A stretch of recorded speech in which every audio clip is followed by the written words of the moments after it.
Donc, combien on veut en émettre? J'ai une opération de 4839.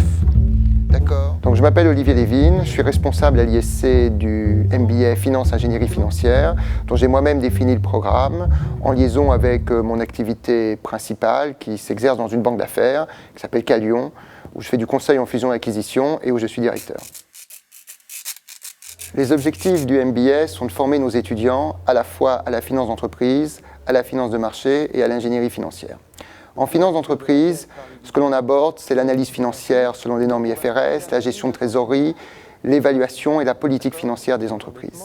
En finance de marché, on traite de tous les produits financiers, sous l'angle à la fois de la spéculation, de la couverture, des arbitrages et bien évidemment de l'évaluation. En ingénierie financière, on aborde à la fois les fusions-acquisitions, les financements structurés et les financements de projets. Le premier atout, c'est le volume horaire de ce MBA. Avec 550 heures de cours, vous avez le temps de traiter à la fois ce qui relèverait d'un troisième cycle traditionnel de finance d'entreprise, d'un troisième cycle de finance de marché et d'un troisième cycle d'ingénierie financière.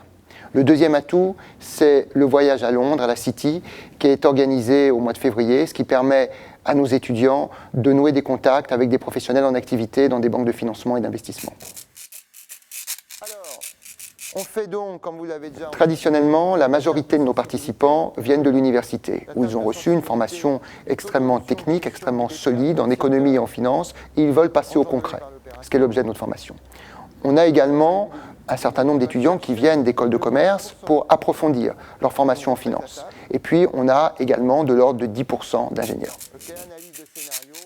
On vient pour faire de la finance, on pense faire de l'analyse financière et finalement on découvre qu'il y a tout un tas d'autres métiers, beaucoup plus techniques financièrement parlant, qui sont intéressants aux jeunes, aux étudiants. Et c'est la raison pour laquelle on en trouve tant dans les banques de financement et d'investissement. Qu'on en trouve tant qui font du conseil en fusion-acquisition, qui font de l'equity capital market, qui font du financement de projet, qui font du financement structuré. Ça veut dire qu'une OPE est évolutive si le PER de l'initiateur est supérieur au PER retenu pour la cible. Voilà.